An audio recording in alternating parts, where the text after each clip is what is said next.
그래서 두 번째 시간입니다. 믿음의 시련을 어떻게 대할 것인가에 대해서 함께 나누고자 하는데요. 한 성도가 목사님께 기도를 부탁했습니다. 자기에게 인내가 부족한데 목사님 저에게 인내를 갖게 해달라고 좀 기도해 주세요. 목사님이 이렇게 기도를 시작하셨습니다. 오 하나님, 사랑하는 이 형제에게 시련을 허락하여 주옵소서.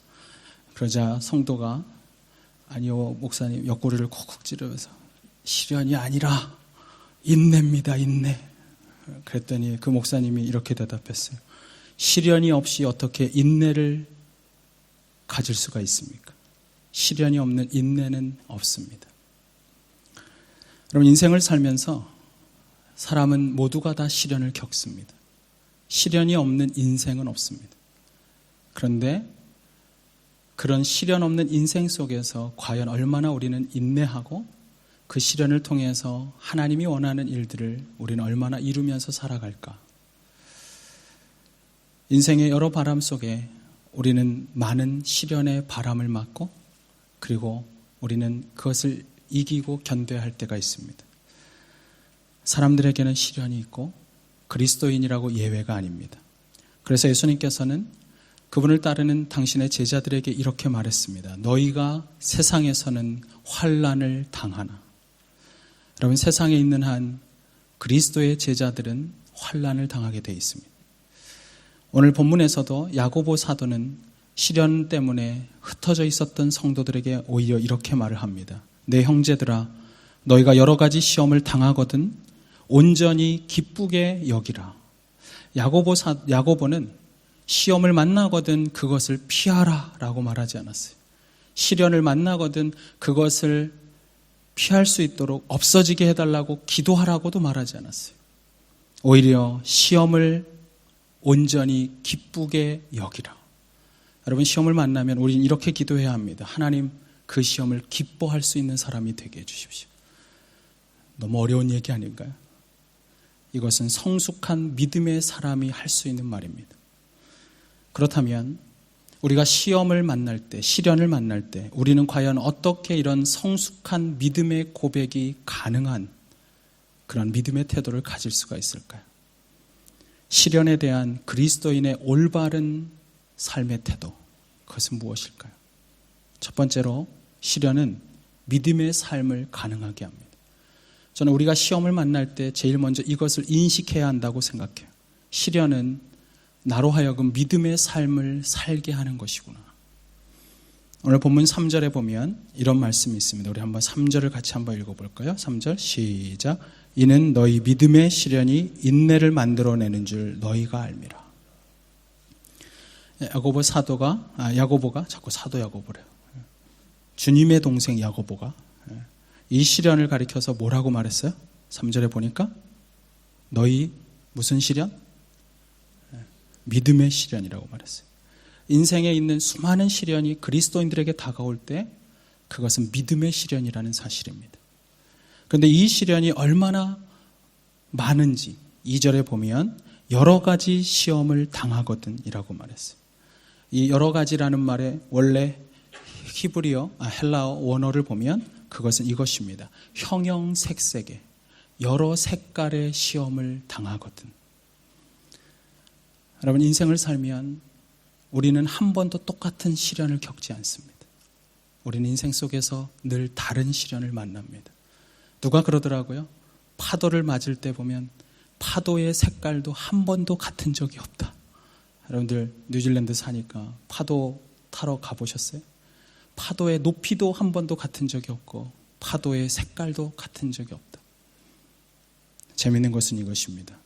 우리는 인생에서 그런 형형색색의 너무나도 다른 여러 시험을 만납니다. 그런데 오늘 성경에 보면 그 시련을 영어로는 trial 혹은 test라고 썼어요. 이것은 우리를 공경에 빠뜨리려고 만든 시험이 아닙니다. 저와 여러분을 하나님께서 공경에 내버려 두게 하기 위해서 우리를 괴롭히기 위해서 시련이 오는 것이 아니라는 것입니다. 이것은 우리로 하여금 우리의 믿음의 시련인데 그 믿음이 더 단단하게 하기 위한 우리의 일종의 테스트라고 하는 것입니다. 이 시련이라고 하는, 트라이얼이라고 하는 이 말의 헬라어 말이 뭐냐 하면 도키모스라고 그래요. 도키모스. 도키모스라고 하는 말은 원래 본래 도자기를 굽는 사람들 있죠. 도공들. 영어로 퍼터라고 그러죠. 도공들이 쓰는 말입니다. 여러분, 도공들이 도자기를 완성된 하나의 아름다운 도자기를 만들기 위해서 그들은 처음에 진흙을 빚습니다. 그들이 원하는 모양대로 빚어냅니다. 그리고 나서 그들이 하는 일은 뭐냐 하면 불가마에 그것을 집어넣는 것입니다. 제가 어린 시절에 저희 동네가 불가마가 있었거든요. 근데 저는 이해가 되지 않았어요. 그 가마가 얼마나 큰지. 한국의 가마는 저쪽에서부터 통로처럼 이렇게 있어요. 그러니까 사람이 들어가서 거기에 가마를 다, 도자기를 하나씩 다 놓고 그런 다음에 불을 내는 거예요. 옛날 한국식 가마. 거기서 나중에 도자기를 가져오는데 제가 이해하지 못한 게 하나 있었어요. 꼭 그 가마가 있는 옆에 부서져 있는 엄청나게 많은 자기 더미들이 있었어요. 여러분, 도공들이, 이 파터들이 그 진흙 더미를 시련 속에, 불 속에 집어넣고 나서 그것을 끄집어냅니다. 그리고 끄집어냈을 때 불가마를 통과하고 불시험을 지나간 이 도자기가 흠이 있거나 거기에 금이라도 가 있으면 그는 어김없이 망치를 들어서 그걸 깨트립니다. 그러나 하나의 흠도 없이 불순물이 싹 사라지고 온전한 모습을 가지고 있는 한 자기를 꺼내면서 이 도공은 이렇게 말합니다. 도키모스, 합격. 다시 말하면 우리의 인생의 시련을 통해서 하나님은 우리에게 합격이라고 말하기를 원한다는 사실이. 베드로전서 1장 7절에 이런 말씀이 있어요. 너희 믿음의 확실함은, 우리의 믿음의 진정성은 불로 연단하여도 없어질 금보다 귀하여. 여기서 연단이라고 하는 말이 헬라어로 도키모스입니다. 우리의 이 인생의 도키모스, 진정으로 합격된 믿음이 증명된 삶은 어디서 나타나는가? 시련을 통해서 나타난다는 거예요. 불가마를 들어가면서 흙덩이가 그 불시련을 통해서 쓸만한 도자기인지 아닌지가 결정되는 것처럼 우리가 살아가는 인생에서 우리의 참된 믿음은 시련을 통해서 확인되는 것입니다. 여러분들이 정말 교회를 나오지만 이곳에서 있는 나의 믿음이 진짜인가 아닌가 어디서 확인이 되느냐? 시련을 통해서 확인되는 거예요. 시련의 불 속에서 참된 믿음은 더 단단한 믿음으로 변해가는 것입니다. 그러나 거짓된 믿음은 그 불시험 속에서 진가를 드러내며 정체를 드러내며 산산이 부서지고 없어져 버리고 마는 것입니다. 그러므로 우리에게 시련의 시간은 우리의 믿음을 흙덩이에서 아름다운 도자기로 빚어가는 변화의 시간인 것입니다. 시련이 오거든 여러분 주님께 더 많이 기도하십시오. 주님께 더 많이 의지하십시오. 그래서 시련을 통해서 그리스도를 통한 하나님의 은혜를 경험하며 오히려 시련의 밤을 지날 때 그 주님이 나에게 이렇게 말할 수 있어야 합니다. 도키모스, 합격이라고. 여러분의 인생은 주님 보시기에 얼마나 아름다운 그 합격의 말을 들을 수가 있는 삶을 살고 있을까요? 둘째로 시련은 인내의 삶을 가능하게 합니다. 구원받은 우리에게 하나님이 왜 시련을 허락하시나? 사랑하는 자녀들이라면 시련이 없었으면 좋겠는데 왜 그것을 허락하시나? 오늘 본문 3절에 보면 이렇게 말합니다. 이는 너희 믿음의 시련이 인내를 만들어내는 줄 너희가 알미라. 뭘 알아요? 믿음의 시련이 인내를 만든다는 것입니다. 그러나 우리가 인생을 살면서 시련 속에서 인내를 하면서도 어떤 분들은 마지못해서 어쩔 수가 없어서 견디다 못해 그냥 어쩔 수 없는 인내. 제일 안타까운 거예요. 그러나 어떤 분들은 오히려 힘들지만 그 안에서 적극적인 소망을 가지고 시련을 참아낼 수 있는, 마찬가지로 힘들지만 그것을 참아내는 참된 인내를 갖는 사람들이 있습니다. 오늘 야고보는 그 두 번째 케이스를 이야기하는 것입니다. 그런데 4절에 가면 그것에 대해서 아주 본질적으로 이야기합니다. 우리 4절을 같이 한번 읽어볼까요? 4절 시작. 인내를 온전히 이루라. 이는 너희로 온전하고 구비하여 조금도 부족함이 없게 하려 함이라. 인내하라고. 그 이유가 4절에 나오는 거예요. 왜 인내하라고 하는가? 여러분 세고 번역 성경에 보면 이 말을 이렇게 써놨어요. 여러분은 인내를 충분히 발휘하여 조금도 부족함이 없이 완전하고 성숙한 사람이 되십시오. 영어 성경에는 You may be mature. 당신은 성숙한 사람이 될 것입니다. 인내하면. 그리고 당신이 인내한다면 You may be complete. 완전한 사람이 될 것입니다. 라고 이야기하고 있습니다. 여러분 우리가 성경 속 인물 가운데 성숙하고 완전한 사람의 모델이 누구예요? 한 분밖에 없어요. 바로 예수 그리스도십니다. 우리가 왜 인내해야 하는가? 우리가 사모하고 닮아가기 원하는 예수님, 그분이 바로 인내의 삶을 사셨기 때문입니다. 예수님께서 잡히시던 날, 그 밤에 자신을 죽이기 위해서, 잡기 위해서 찾아왔던 이들이 있었습니다. 대제사장이 보낸 한 무리의 사람들이, 종들이 찾아왔습니다. 그때 한 제자가 그 종을 향해서 칼을 뽑아 들고 칼을 휘둘렀습니다. 그래서 한쪽 귀가 떨어졌어요. 그런데 누가복음에 보면 22장 51절에 이런 말씀이 있습니다. 주님이 그 떨어진 귀를 만져 그에게 붙이시며 이르시되 이것까지 참으라. 성경학자들은 그 귀를 자른 사람이 베드로라고 말합니다. 훗날 베드로는 그가 고난 속에서 흩어져 있었던 많은 나그네들에게 편지를 쓰면서 이런 말을 했습니다. 오직 주님께서는 너희를 대하여 오래 참으셨다.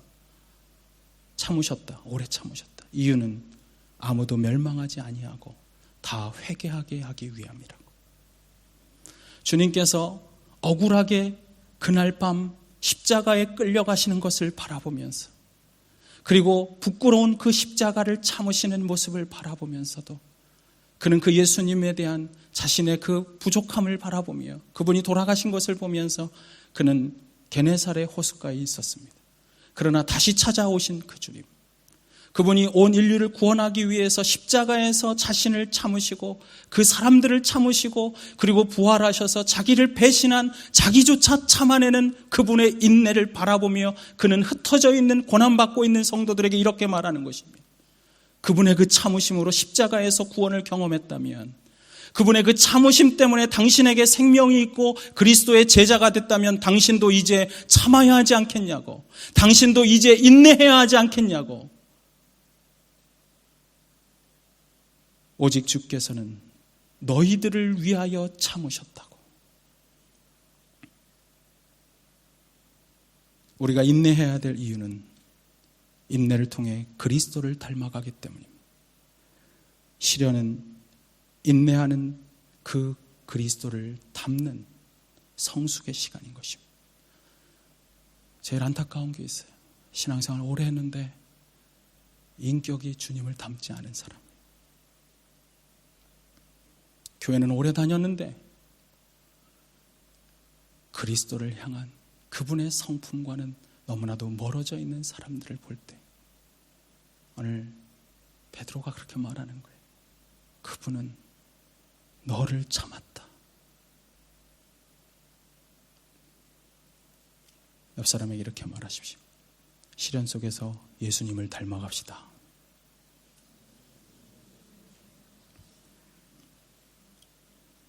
여러분, 시련의 시간은 그리스도를 배우는 학습의 시간인 것입니다. 세 번째로, 시련은 기쁨의 삶을 가능하게 합니다. 여러분, 시련과 기쁨은 어울리지 않는 말이에요. 여러분, 어떤 사람이 나는 고난받는 게 너무 행복해. 그분 병원 가셔야 돼요. 이상한 사람이에요. 막 때리면서 행복한 사람도 이상한데 맞으면서 행복한 인간도 다 병자예요. 다 똑같은 거예요. 그런데 너무 재밌는 게 오늘 성경이 그 시련을 기뻐하래요. 그것도 온전히 기쁘게 여기라. 우리 2절에 보면 한번 2절 다시 한번 읽어볼까요? 시작. 내 형제들아, 너희가 여러 가지 시험을 당하거든 온전히 기쁘게 여기라. 어떻게 기뻐할 수 있을까요? 여기서 기쁘게 여기라라고 하는 그 여기라는 말, 그 말이 뭐냐 하면 경제적인 용어로 평가하라는 뜻입니다. 경제 용어로. 그 원래의 의미는 평가하라는 뜻입니다. 여러분, 요즘에 제가 뉴스 보니까 그 뉴질랜드 집값이 막 올라가잖아요. 여러분, 집값이 오를 때, 집값이 오른다는 얘기는 제가 보니까 그 부동산 하시는 분들이 메일을 보내더라고요. 요즘 당신이 살고 있는 동네 집값이 80만 불에서 100만 불 사이입니다. 집을 좀 파시죠. 이러고 메일이 오더라고요. 제가 보니까. 나는 몇 개의 물건을 아주 고가에 팔았습니다. 당신이 원하면 나에게 얘기하십시오. 이런 메일을 안 받아보셔가지고 지금 뭐 그런 메일이 있어. 뭐 이런. 놀라운 건 뭐냐면 저는 주인도 아닌데 제가 그런 메일을 봤다는 사실입니다. 근데 여러분, 그 말은 뭐냐 하면, 여러분, 주택시장에서 물건을 판다, 내가 부동산을 한다, 여러분, 집을 다시 평가하는 것입니다. 내가 살 때의 물건이 아니라 팔 때에 과연 가치가 있는가라는 것을 가치 평가를 다시 하는. 요즘 한국에는 주택에 몰리다가 이제는 돈이 갈 데가 없어서 주식으로 몰리고 있어요. 주식은 매일매일 그 기업의 가치를 평가한 것입니다. 제가 주식하라는 게 아니고 평가하라는 것입니다. 여러분이 샵을 운영해요. 어떤 가게를 운영해요. 사업을 해요. 매출과 그리고 그것에 따라서 어떤 지불이 되고 있는가를 매일매일 평가하지 않는 사장이 있을까요? 여러분, 그런 사람은 경영을 할 수 없는 것입니다. 그런데 여러분, 신앙생활에서도 이런 재평가가 필요하다는 것을 아세요? 나의 믿음을 평가해야 돼요. 사도 바울은 예수 그리스도를 만나고 자신이 그동안 믿고 있었던 그는 유대교의 그는 지도자였습니다. 그 믿음에 대한 자신의 삶을 평가하기 시작했어요. 우리가 잘 아는 빌립보서 3장 7절과 8절 말씀이 있습니다. 우리 스크린에 띄워주시면 우리 같이 한번 읽어볼까요? 시작. 그러나 무엇이든지 내게 유익하다는 것을 내가 그리스도를 위하여 다 해로 여길 뿐더러 또한 모든 것을 해로 여김은 내 주 그리스도 예수를 아는 지식이 가장 고상하기 때문이라. 내가 그를 위하여 모든 것을 잃어버리고 배설물로 여김은. 여기까지. 이 말씀을 보면 여기에서 중요한 말들이 있죠. 유익하던 것 혹은 해로 여긴다. 이것은 다 가치를 평가하는 말이에요. 바울은 여러분 예수님을 만나기 전 그는 종교적인 열심이 있었던 사람이에요. 바울은 매우 열심히 있었기 때문에 우리가 잘 아는 스데반의 죽음이 있었던 그날, 스데반이 처음 최초의 순교자가 죽을 때 그의 옷을 벗겨서 한 청년의 발 앞에 두었다고 하는데 그 청년이 바로 예수를 만나기 전에 사울입니다. 그는 스데반의 죽음을 당연한 거라고 믿었다고 사도행전은 기록했습니다. 그리고 그는 스데반만이 아니라 저를 따르는 모든 이들이 죽어야 한다는 생각 속에 그는 공의회에 가서 그를 죽일 수 있는 권한의 문서를 들고 다메섹을 향해 가던 그 길에 빛 가운데서 예수님을 만나게 됩니다. 그리고 그 예수님을 만나자 그는 오늘 빌립보서 3장 7절과 8절에 있는 것처럼 그가 그동안 쫓고 있었고 구하고 있었던 것들에 대해서 이렇게 이야기하는 것입니다. 무엇이든지 내게 유익했던 것을 내가 그리스도를 위하여 다 해로 재평가한다. 그것이 내가 유익하다고 생각했지만 나에게는 유익한 것이었지만 그리스도를 바라보니까 그것은 하나도 유익하지 않고 오히려 해가 되더라. 내가 쫓고 있었던 것, 내가 움켜잡으려고 밤낮 없이 일하고 있었던 것, 그 진리라고 쫓고 있었던 것이 지금 보니까 잃어버려도 상관없을 배설물에 불과한 것이었다고 그는 자신의 인생을 다시 평가한 것입니다. 성도 여러분, 내 인생에 대한 평가가 없는 믿음은 가짜 믿음인 것입니다. 여러분이 정말 예수님을 만나셨습니까? 정말 예수 그리스도를 나의 구주와 주님으로 영접하셨습니까? 그러면 그 그리스도를 따른 여러분의 인생을 다시 평가할 수밖에 없는 것입니다. 그런데 아직도 예수를 만났다고 하면서도 세상의 그 쓰레기를 자신의 집에다가 계속해서 차곡차곡 쌓아놓는 분들이 있어요. 세상에서는 그게 가치 있는지 몰라요. 여러분 TV 보셨어요? 가끔 집에 쓰레기 더미를 쌓아놓는 사람들. 그러나 우리가 영적인 의미에서 보면 세상에 그 가치 있다고 여겼지만 그리스도의 편에서 보면 세상의 배설물과 쓰레기 더미에 불과한 것을 우리는 계속해서 부여잡고 그것을 나의 통장에, 나의 집에, 내 자식들에게 끊임없이 쌓아주고 있는 것은 아니냔 말이죠.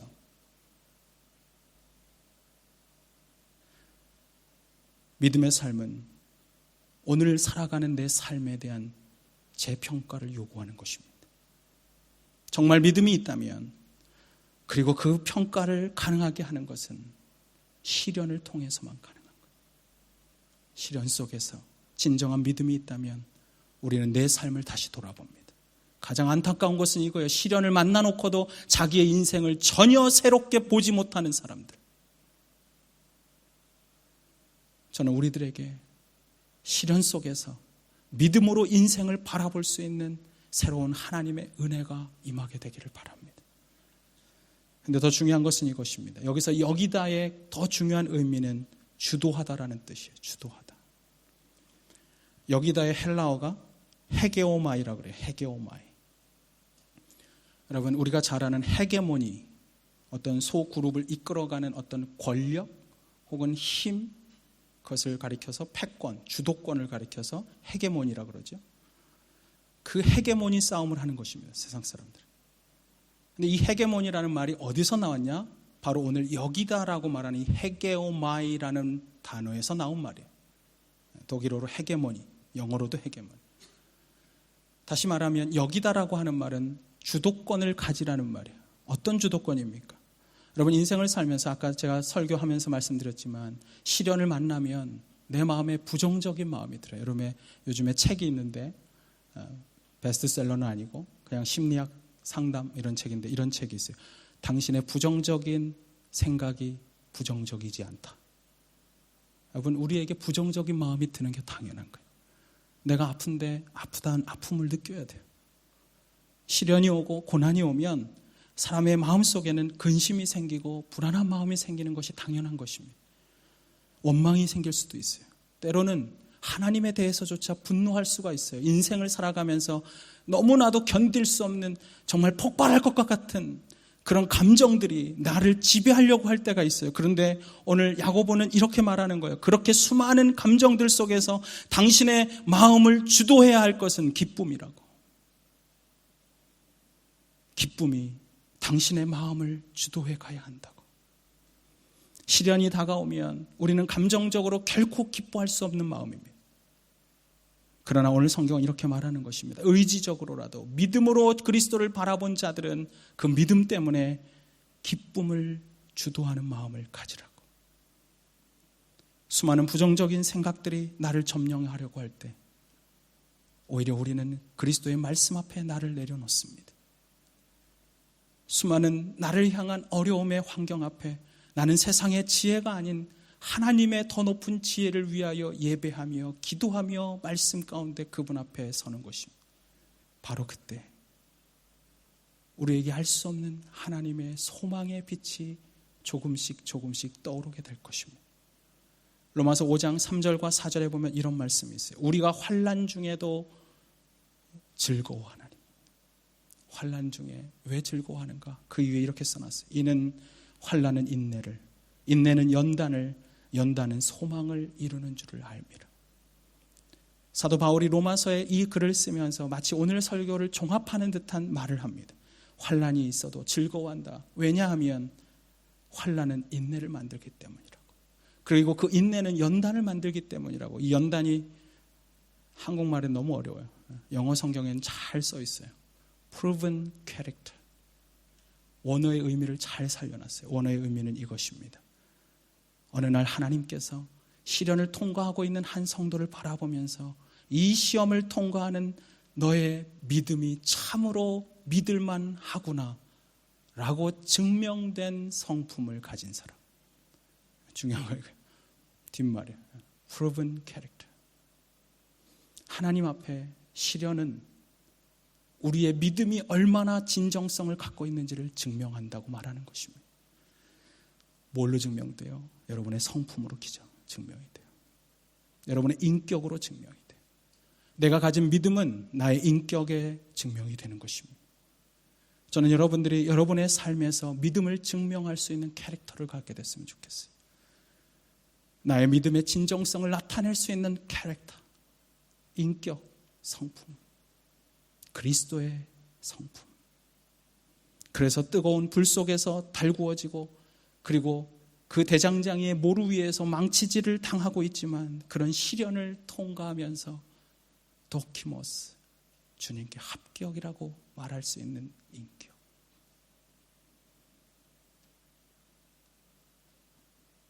저는 여러분들의 시련이 오거든 믿음으로 여러분의 삶을 재평가하게 되길 바라요. 다시 돌아보세요. 오늘 내가 왜 시련에 있나? 내가 왜 이 아픔 가운데 있나? 내가 왜 인간관계 때문에 이렇게 괴로워하나? 나를 좀 돌아보는 시간입니다. 믿음으로 돌아보십시오. 그리고 내가 왜 이렇게 힘겨운 시련 속에서 하나님은 무엇을 원할까? 나에게 어떤 믿음이 증명된 캐릭터를 갖기를 주님이 원하시나? 저는 여러분들이 힘들지만 그것을 바라봤으면 좋겠어요. 그러면 하나님이 나를 새롭게 하시고 그리스도를 닮은 온전한 인격으로 이 시련이 나를 만든다는 것을 생각하면 소망이 생겨요. 다음 시련이 와도 견딜 힘이 생겨요. 여러분 믿음으로 시련을 이겨보셨어요? 여러분 하나님 사랑하면 반드시 시련을 주십니다. 이 말이 참 이상한 말인데 제가 간혹 신방 가다 보면 그런 걸 느껴요.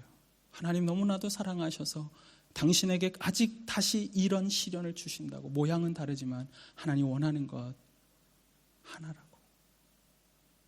그럼 그걸 증명해 보여야 돼요. 내 믿음으로.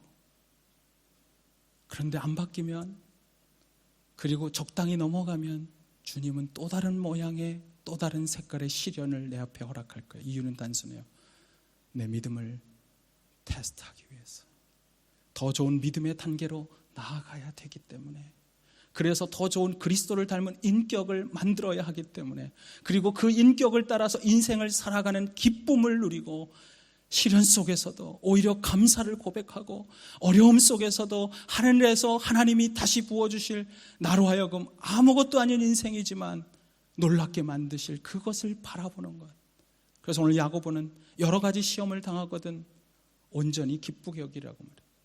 시험은 아까 말한 대로 한두 가지 색깔로 표현할 수 없이 너무나도 다양한 색깔의 시험이에요. 그 말을 바꾸면 이것입니다. 우리가 이 시련을 건너면, 이 시험을 인내하고 통과하면 우리의 인생을 통해서 그 형형색색의 여러 가지 하나님의 진리가 가득한 아름다운 인격으로 하나님께 영광 돌리는 위대한 하나님의 걸작품이 된다는 사실입니다.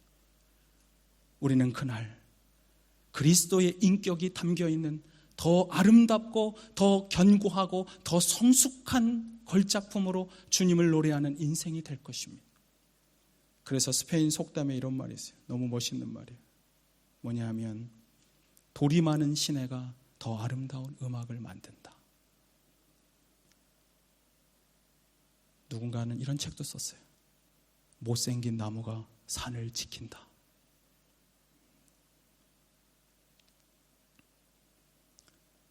그거 아세요? 가장 아름다운 악기로 불리워지는 그 나무는 구부러진 한 나무를 가져다가 쓴다는 사실. 아무도 볼품없이 버렸던 그 나무.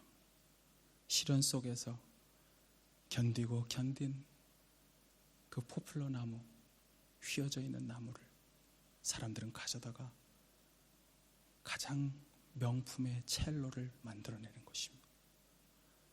여러분 시험을 견디십시오. 인내하십시오. 마지막 날 나는 주님을 노래하는 아름다운 걸작품의 작품이 되어 주님을 영화롭게 할 것을 바라보며 그것을 소망하며 우리의 시련 속에 하나님 앞에 기쁨을 갖게 해달라고 믿음으로 이 어려움을 견디고 이겨내는 우리들 모두가 되길 주님의 이름으로 축원합니다. 우리 함께 기도하겠습니다.